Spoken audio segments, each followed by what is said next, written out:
Alright. இப்போ அடுத்து நம்ம பார்க்க போகிற சர்வீஸ் வந்து அமேசான் S3. ஸோ AWSல நிறைய சர்வீசஸ் இருக்குது. பட் எனக்கு வந்து பிடிச்ச சர்வீசஸில் அமேசான் S3 வந்து கண்டிப்பாக ஒரு டாப் 5 சர்வீஸ்க்குள்ளே வந்துடும். ஸோ எதுக்காக பார்த்தீங்கன்னா இது வந்து நிறைய ஃப்ளெக்சிபிலிட்டி கொடுக்கும். ஸோ நீங்கள் ஏதாச்சும் ஒரு புதுசாக ஒரு ப்ராஜெக்ட் பண்ண போகிறீங்க அப்படின்னா ஃபைல் ஸ்டோரேஜ்னு ஒரு ரெக்குவயர்மெண்ட் வரும். ஸோ அப்படி ஃபைல் ஸ்டோரேஜ்னு உங்களுக்கு வந்து ஞாபகம் வந்ததுன்னா டக்குன்னு ஞாபகம் வர வேண்டியது Amazon S3. So Amazon S3 என்னென்னு பார்ப்போம். ஸோ இதோட ஃபுல் ஃபார்ம் வந்து சிம்பிள் ஸ்டோரேஜ் சர்வீஸ். ஸோ இந்த வேர்டில் சொல்கிற மாதிரி தான் இது சிம்பிள் ஸ்டோரேஜ் சர்வீஸ்ன்னு அவங்க மீன் பண்ணுறது வந்து லிட்டரலாகவே சிம்பிள் தான். எவ்வளோ சிம்பிள் சொல்லி நான் உங்களுக்கு வந்து டெமோஸில் ஃபியூச்சரில் நிறைய ப்ராஜெக்ட்ஸ் பண்ணுவேன். அந்தளவுக்கு அப்போ உங்களுக்கு பார்க்கும்போது உங்களுக்கு அது எந்தளவு சிம்பிள் உங்களுக்கு ஒரு ஐடியா வந்துடும். ஸோ பேசிக்கலாக AWSல வந்து ஒரு பில்டிங் பிளாக்னு சொல்லுவாங்க இதை. ஸோ AWSலேயே வந்து ஒரு சில சர்வீஸ்லாம் இருக்குது. ஸோ அதுவுமே வந்து பார்த்தீங்கன்னா இந்த S3 டிபெண்ட் பண்ண மாதிரி இருக்கும். ஸோ அதுவும் இல்லாமல் பார்த்தீங்கன்னா இது வந்து AWS என்ன சொல்கிறாங்க, இது வந்து இன்ஃபைனட்லி ஸ்கேலபிள்.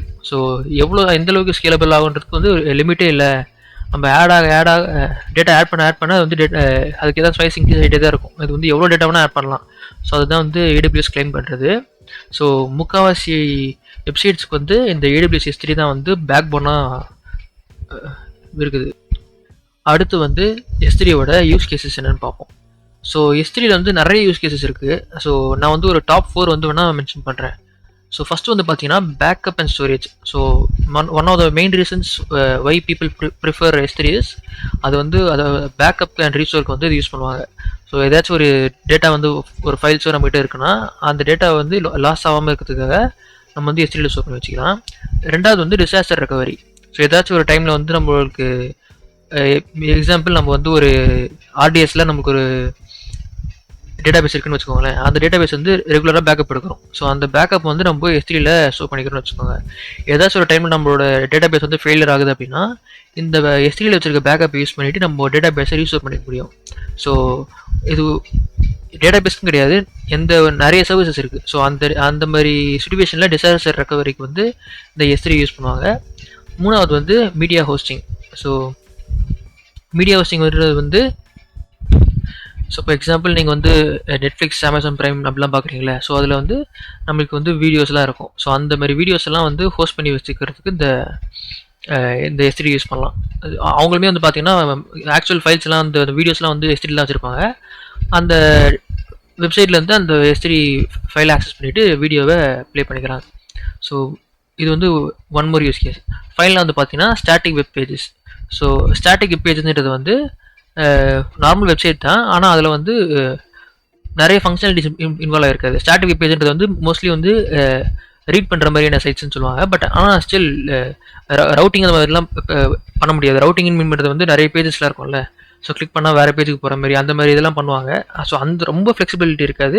ஆனால் ஸ்டாட்டிக் வெப்சைட்ஸை S3ல ஹோஸ்ட் பண்ண முடியும். ஸோ அதோட டெமோ கூட நான் வந்து காட்டுவேன். இப்போ அடுத்து வந்து S3ல நம்ம தெரிஞ்சிக்க வேண்டிய முக்கியமான டெர்மினாலஜிஸ். ஸோ இது மட்டும் தெரிஞ்சினாலே போதும், உங்களுக்கு S3ல வந்து முக்கால்வாசி ஐடியாஸ் வந்துடும். ஸோ டீப் கான்செப்ட்ஸ்லாம் இருக்குது. பட் ஆனால் S3ல வந்து ஒரு ஹை லெவல் ஒரு ஐடியா உங்களுக்கு இருக்கணும்னா இதுதான். ஸோ ஃபஸ்ட்டு வந்து பார்த்தீங்கன்னா பக்கெட்ஸ், அதுக்கப்புறம் கீஸ். ஸோ இந்த ரெண்டு வார்த்தையை வந்துட்டு ஞாபகம் வச்சுக்கோங்க. பக்கெட்ஸ்ன்றது வந்து டாப் லெவல் டைரக்டரின்னு சொல்லுவாங்க. ஸோ பக்கெட் நீங்கள் எப்படி இமேஜின் பண்ணிக்கணும்னா உங்களோட விண்டோஸ் பிசி இருக்குல்ல. ஸோ அதில் வந்து பார்த்தோன்னா நிறைய ஃபோல்டர்ஸ் இருக்கும். ஸோ லோக்கல் டிஸ்க் CDEன்னு இருக்குது பார்த்தீங்களா, அந்த லோக்கல் டிஸ்க் CDEலாம் வந்து பக்கெட்ஸ் ஞாபகம் வச்சுக்கோங்க. அது உள்ளே இருக்க ஃபைல்ஸ்லாம் வந்து மல்டிபிள் ஃபோல்டர்ஸ்குள்ளே கடைசியில் வந்து பார்த்தீங்கன்னா ஒரு ஆப்ஜெக்ட் தான் இருக்கும். ஸோ எக்ஸாம்பிள் உங்களுக்கு ஒரு டெக்ஸ்ட் ஃபைலோ ஒரு வீடியோ ஃபைலோ இருக்கும். ஸோ அதுதான் வந்து கீன்னு சொல்லுவாங்க. Key which means it is an object. ஸோ பேசிக்கலாக பார்த்தீங்கன்னா பக்கெட்ஸ்குள்ளே நிறைய ஆப்ஜெக்ட்ஸ் இருக்கும். ஸோ ஃபஸ்ட்டு நீங்கள் ஞாபகம் வச்சுக்க வேண்டியது பக்கெட்ஸ். ஸோ பக்கெட்ஸ்ன்னு நீங்கள் உங்களுக்கு வந்து நேமை கேட்டோடனே ஃபஸ்ட்டு நீங்கள் ஞாபகம் வர வேண்டியது அது வந்து குளோபலாக யூனிக்காக இருக்கணும். ஸோ குளோபலாக யூனிக்காக இருக்கணும்னு நான் மீன் பண்ணுறது வந்து இப்போ என்னோடய அக்கௌண்ட்டில் நான் வந்து ரஞ்சித்துன்னு ஒரு பக்கெட் நேம் க்ரியேட் பண்ணுறேன்னா உலகத்தில் இருக்க யாருமே வந்து அந்த நேமில் வந்து இன்னொரு பக்கெட் க்ரியேட் பண்ண முடியாது. ஸோ அதுதான் வந்து இந்த பக்கெட்ஸ்ன்னு சொல்லுவாங்க. ஸோ அந்த பக்கெட்ஸ்குள்ளே நிறைய ஃபைல்ஸ் நம்ம அப்லோட் பண்ணிக்கலாம். ஃபைல்ஸ்ன்னு மீன் பண்ணுறது ஆப்ஜெக்ட்ஸ். ஆப்ஜெக்ட்ன்றது வந்து which in turn it is a key. So key அதெல்லாம் என்னன்றது வந்து நான் டெமோவாக காட்டும் போது உங்களுக்கு இன்னும் கிளியராக புரியும். ஸோ டெமோக்கு போகிறதுக்கு முன்னாடி ஒரு சின்ன எக்ஸாம்பிள் வேணால் காட்டுறேன். ஸோ இங்கே பார்த்தீங்கன்னா S3யோட ஃபைல் பார்த்து எப்படி இருக்குன்னு சொல்கிறாங்க. ஸோ இதுதான் வந்து பக்கெட் நேமு. ஸோ இந்த ஹைலைட் பண்ணியிருக்கேன் பார்த்தீங்களா. ஸோ இந்த பார்ட் தான் வந்து ஆப்ஜெக்ட். ஸோ இதுவுமே ஆப்ஜெக்ட்டு. கீழே இருக்குது பார்த்தீங்கன்னா இந்த ஃபோல்டருக்குள்ளே இருக்கிறது எல்லாமே சேர்த்துமே ஆப்ஜெக்ட் தான் சொல்லுவாங்க. இதெல்லாம் வந்து ஒரு கீ. ஸோ இது பக்கெட் நேமு, இது வந்து ஒரு கீ. இதே மாதிரி இதில் பக்கெட், இது வந்து பக்கெட் நேமு, இங்கேருந்து இது வந்து கீ.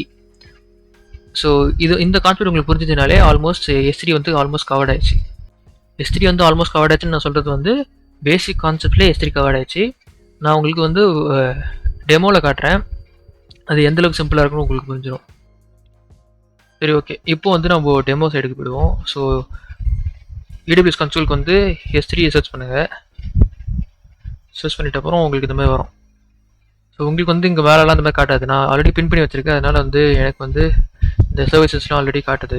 உங்களுக்கு வேணும்னா அந்த சர்வீஸ் பின் பண்ணி வச்சுக்கோங்க. ஸோ நீங்கள் AWSல ஒர்க் பண்ண ஆரம்பிச்சிங்கன்னா கண்டிப்பாக உங்களுக்கு வந்து S3 அடிக்கடி யூஸ் பண்ணுற மாதிரி இருக்கும். ஸோ அந்த மாதிரி சர்வீஸ் வந்து பின் பண்ணி வச்சுக்கோங்க. ஸோ ஃபஸ்ட்டு வந்து பக்கெட்ஸ் கிரியேட் பண்ணலாம். ஸோ இது வந்து ஃப்ரெஷ்ஷான அக்கௌண்ட்டு, ஆல்ரெடி எந்த பக்கெட்ஸ் கிரியேட் பண்ணல. ஸோ இதில் வந்து கிரியேட் பண்ணி காட்டுறேன். ஸோ ஃபஸ்ட்டு பக்கெட் எப்படி கிரியேட் பண்ணுறது பார்ப்போம். நான் என்ன பண்ணுறேன்னா ரஞ்சித்னு போடுறேன். கண்டிப்பாக இது இருக்காது, ஏன்னா நான் தான் இந்த இது வச்சுருக்கேன். ஓகே, இந்த மாதிரி வச்சுப்போம். இந்த டெமோ நான் வச்சுருக்கேன், அது எரர் அடிக்க தான் பார்ப்போம். ஸோ S3 வந்து குளோபலாக யூனிக்காக தான் இருக்கணும். பட் ஆனால் இந்த சர்வீஸ் ரீஜன் வந்து எப்படி இருந்தாலும் ஸ்பெசிஃபை பண்ணி தான் ஆகணும். நம்ம கோட் வைஸில் வந்து எந்த ரீஜன் ஸ்பெசிஃபை பண்ணணும். பட் ஆனால் அது வந்து குளோபலான சர்வீஸ் தான் வந்து S3. அது ஒன்று. இதுக்கப்புறம் ஸோ இது வந்து நம்மளோட வெப்சைட் அது மாதிரிலாம் க்ரியேட் பண்ணுறோம் அப்படின்னா இது வந்து பப்ளிக்காக தான் இருக்கணும். பட் ஃபார் நவ் நான் வந்து இதை செக் பண்ணி வச்சுக்கிறேன். இப்போ இது போய் ப்ரைவேட்டாகவே இருக்கட்டும், மற்ற ஆப்ஷன்ஸ்லாம் அப்படியே இருக்கட்டும். கிரியேட் பக்கெட் கொடுப்போம்.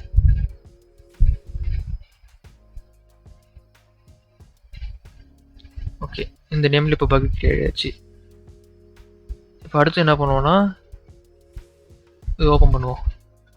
ஸோ இப்போ நான் என்ன பண்ணுறேன், ஒரு எக்ஸாம்பிளுக்கு எதனாச்சும் ஒரு ஃபைல் அப்லோட் பண்ணுறேன்.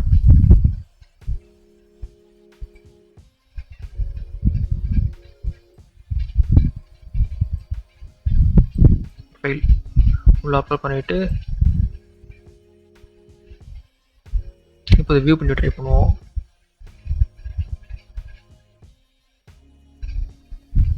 ஸோ இதுதான் வந்து அந்த ஃபைலு. ஸோ S3ல இருக்க ஃபைல் இது. ஃபஸ்ட் இதை பார்த்து நிறைய பேர் இருக்குன்னு பார்ப்போம்.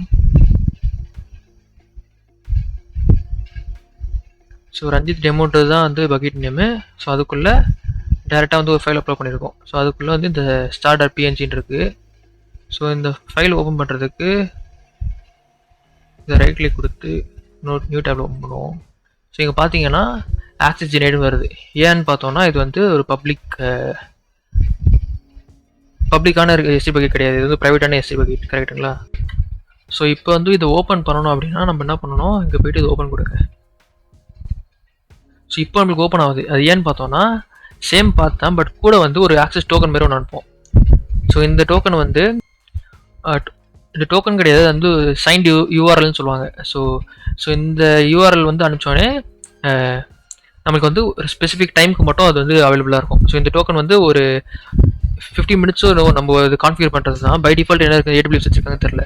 ஸோ நம்ம பைத்தான் அந்த மாதிரி கோட்லேருந்து பண்ணோம்னா இந்த கோட் நம்ம ஜென்ரேட் பண்ண முடியும். ஸோ அப்போ வந்து நம்ம எவ்வளோ நேரம் வந்து இதை வேலிடாக வச்சுக்கணும்னு சொல்லி ஒரு டைமிங் அனுப்ப முடியும். ஸோ அந்த நேரம் வரைக்கும் தான் இந்த இமேஜ் வந்து பப்ளிக்காக இருக்கும். ஸோ அதுக்கப்புறம் வந்து இது ப்ரைவேட் ஆகிடும். பப்ளிக்னு மீன் பண்ணுறது இந்த பர்டிகுலர் யூஆர்எல் மட்டும் போட்டால் அது வந்து பப்ளிக்காக இருக்கும். ஸோ வெறும் இது மட்டும் இந்த PNG வரைக்கும் போட்டோன்னா அது ஸ்டில் ப்ரைவேட்டாக தான் இருக்கும். ஸோ இந்த இதை க்ளோஸ் பண்ணிக்கலாம். ஸோ இப்போ வந்து இது ப்ரைவேட்டாக இருக்குன்னு நம்மளுக்கு கன்ஃபார்ம் ஆகிடுச்சு. ஸோ இப்போ நம்ம என்ன பண்ண போகிறோம், ஒரு வெப்சைட்டே வந்து ஹோஸ்ட் பண்ண ட்ரை பண்ணுவோம். ஸோ வெப்சைட்டுன்னு நான் சொல்கிறது வந்து ஒரு சிம்பிளான ஒரு HTML பேஜ். ஸோ இந்த மாதிரி இதுதான். ஸோ இது வந்து நான் ஒரு 1 or 2 years முன்னாடி பண்ண வெப்சைட் தான் இது. ஸோ இது ஒரு சிம்பிளான வெப்சைட்டு, கிளிக் பண்ணாலும் ஒன்றும் ஆகாது. சும்மா ஒரு லாகின் பேஜ் இருக்கும், பேக்ரவுண்டுக்கு ஒரு இமேஜ் இருக்குது, யூசர் நேம் பாஸ்வேர்ட் என்டர் பண்ணிவிட்டு கிளிக் பண்ணுற மாதிரி ஒரு பேஜ். ஸோ இதை வந்து S3ல ஹோஸ்ட் பண்ண ட்ரை பண்ணுவோம். ஸோ இதுக்கான ஃபைல் வந்து நான் இங்கே ரெடியாக வச்சுருக்கேன். ஸோ இந்த 3 ஃபைலை வந்து நம்ம அப்லோட் பண்ணுற மாதிரி இருக்கும். ஸோ நான் என்ன பண்ண போகிறேன், முடிஞ்சு காப்பி பண்ணிப்போம். அது பண்ணுறதுக்கு முன்னாடி ஃபஸ்ட்டு வந்து நம்ம பக்கெட்டை வந்து பப்ளிக் ஆக்கணும். ஸோ அது பண்ணுறதுக்கு பக்கெட் நேம் கிளிக் பண்ணிப்போம். இங்கே போயிட்டு பெர்மிஷன்ஸ் போயிடுவோம். ஸோ நம்ம வந்து இதை ப்ரைவேட்டாக வச்சுருந்தோம் அப்படின்னா எல்லோரும் ஆக்சஸ் பண்ண முடியாது. கரெக்டுங்களா? ஸோ என்ன பண்ணுவோம், இதோட ரெஸ்ட்ரிக்ஷனை எடுத்து விட்ருவோம். எல்லாத்தையுமே அன்செக் பண்ணிட்டோன்னா இந்த கன்ஃபார்ம் கேட்போம், கன்ஃபார்ம் கொடுத்துப்போம். ஓகே, இது கொடுத்த அப்புறம் இது ஸ்டில் வந்து ப்ரைவேட் பப்ளிக்காக மாற்றல. நம்ம வந்து ஒரு பாலிசி அட்டாச் பண்ணுற மாதிரி இருக்கும். இங்கே என்ன பண்ணுவோம், ஒரு பாலிசி கிரியேட் பண்ணணும்.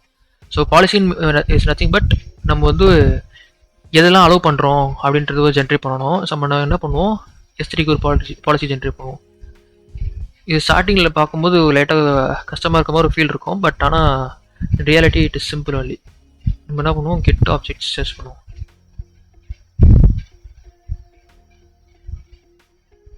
கெட் ஆப்ஜெக்ட் மீன் பண்ணுறது வந்து ஆப்ஜெக்ட்ஸை ரீட் பண்ணுற ஆக்சஸ், அவ்வளோதான்.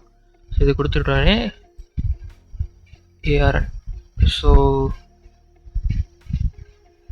S3 கொடுத்தாச்சு. ARN வந்து பாஸ் பண்ணணும். ஸோ அதுக்கு வந்து என்ன பண்ணுவோம், இங்கே போயிட்டு இதோ இந்த ARN காப்பி பண்ணிப்போம். காப்பி பண்ணிவிட்டு இங்கே பேஸ்ட் பண்ணிவிட்டு இதோட நிறுத்திடக்கூடாது, ஸ்லாஷ் போட்டு ஸ்டார் கொடுக்கணும்.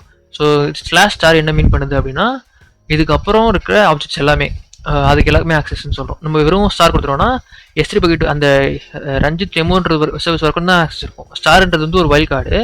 ஸோ அதுக்கு மேலே இருக்க எல்லா ஆப்ஜெக்ட்ஸுமே வந்து ஆக்சஸ் கொடுங்க அப்படின்னு சொல்கிறது தான் வந்து இதோட மீனிங். ஸோ என்ன பண்ணுவோம், ஆட் ஸ்டேட்மெண்ட் கொடுப்போம். கொடுத்துட்டு ஜென்ரேட் பாலிசி கொடுத்து பார்ப்போம். ஸோ இது ஒர்க் ஆகணும்னு நினைக்கிறேன். ஸோ இதை போட்டுட்டு டெஸ்ட் பண்ணி பார்ப்போம். அது எங்கே போட்டிருந்தோம், பெர்மிஷன்ஸில் இது எடிட் கொடுத்துட்டு பேஸ்ட் பண்ணுவோம். பேஸ்ட் பண்ணிவிட்டு save changes. Okay, publicly accessible இந்த மாதிரி வரணும். ஸோ இப்படி கொடுத்தப்பறம் பார்த்தீங்கன்னா இது வந்து பப்ளிக்லி ஆக்சசிபிளாக இருக்குது. ஸோ நம்ம ஆல்ரெடி ஆட் பண்ணதை டெலிட் பண்ணிடுவோம் ஃபஸ்ட்டு. ஸோ டெலிட் பண்ணுறது எப்படின்னு பார்த்தீங்கன்னா இங்கே டெலிட்னு கொடுத்துடணும். கொடுத்துட்டு பெர்மனெண்ட்லி டெலிட் அப்படின்னு சொல்லி கொடுக்கணும். இது வந்து நம்ம இப்போ கன்சோல் யூஸ் பண்ணி இந்த ஸ்க்ரீன் யூஸ் பண்ணி பண்ணும்போது மட்டும் தான் அப்படி கேட்கும். கோட் யூஸ் பண்ணி பண்ணும்போது இந்த ஆப்ஷன் இந்த மாதிரி இதெல்லாம் கேட்காது. ஸோ இப்போ டெலிட் ஆகிடுச்சு. இப்போ நம்ம என்ன பண்ண போகிறோம், இந்த 3 ஃபைலையும் இதை அப்லோட் பண்ண போகிறோம். 3த்தையும் இதை அப்லோட் பண்ணுறோம். இதை போடும்போது டேரெக்டாக அப்படியே கொடுத்துடக்கூடாது. இங்கே வந்து ஸ்டில் நம்ம வந்து ஒரு பெர்மிஷன் எனேபிள் பண்ணோம். சாரி, ஓகே, நம்ம இது வந்து இப்போதைக்கு அப்படியே அப்லோட் பண்ணலாம். ஆக்சுவலாக 2 மெத்தட் இருக்குது. நம்ம ப்ரீவியஸாக நான் ஒரு பாலிசி அப்ளை பண்ண தெரியுமா. ஸோ அந்த பாலிசி அப்ளை பண்ணாமல் இருந்தோம்னா இங்கே அப்லோட் பண்ணும்போது நம்ம வந்து செக் பாக்ஸ் எடுத்து விட்டோம்னா நம்மளுக்கு வந்து ஸ்டில் ஆக்சபிளாக தான் இருக்கும், பப்ளிக்கில் தான் இருக்கும். ஸோ இப்போதைக்கு அந்த ஆப்ஷன்ஸ் வந்து டிசபிளாக தான் இருக்குது. ஸோ நம்மளுக்கு ப்ராப்ளம் இல்லை. நம்ம என்ன பண்ணுவோம், அப்லோட் பண்ணுறோம் 3 ஃபைல்ஸையும்.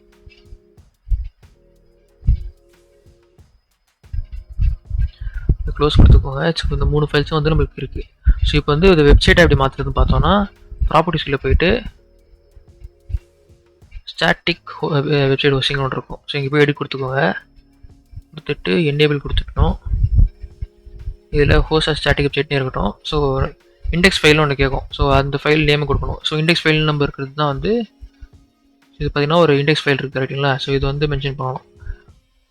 எரருக்கு எதாவது ஃபைல் கேட்கணும், நம்ம இது எரருக்குமே இதே இருக்கட்டும். இந்த ஃபைல் ஏதாச்சும் ப்ராப்ளம் வந்ததுன்னா இந்த ஃபைலில் இருக்கிறது வரும். ஸோ அதுதான் இந்த எரர் டாக்குமெண்ட் கேட்குறாங்க. கொடுத்துட்டு சேவ் சேஞ்சஸ் கொடுத்துருங்க.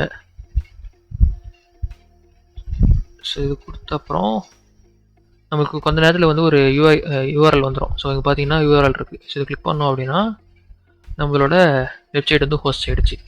ஸோ சிம்பிளான இதுதான். இப்போ எப்படி ஃபைல் அப்லோட் பண்ணுறதுன்னு தெரிஞ்சிச்சு, எப்படி டெலிட் பண்ணுறது, அப்புறம் ஸ்டாட்டிக்காக எப்படி வெப்சைட் ஹோஸ்ட் பண்ணுறது, இந்த எல்லாத்தையும் கற்றுக்காச்சு. ஸோ இதை எப்படி டெலிட் பண்ணுறதுன்னு பார்த்துருவோம். இது ஆக்சுவலாக ஃப்ரீ டைல் இருந்தீங்கன்னா இதெல்லாம் ஃப்ரீ தான். ஸ்டில் நான் இதை எப்படி டெலிட் பண்ணுறதுன்னு காட்டிடுறேன். இந்த ஆப்ஜெக்ட்ஸ் டெலிட் பண்ணவும் கிடையாது. நம்ம வந்து பக்கெட்டை டெலிட் பண்ணிட்டாலே இந்த ஆப்ஜெக்ட்ஸும் ஆப்வியஸாக போயிடும். நான் என்ன பண்ண போகிறேன், கிளிக் பண்ணிவிட்டு டெலிட் கொடுக்க போகிறேன். ஃபஸ்ட்டு பக்கெட்டை எம்டி பண்ண சொல்லுது, சாரி. ஸோ ஃபஸ்ட்டு நம்ம என்ன பண்ணிடுவோம், எம்டி பண்ணிவிடுவோம். எல்லா ஆப்ஜெக்ட்ஸும் டெலிட் பண்ணுறதுக்கு போட்டுருவோம்.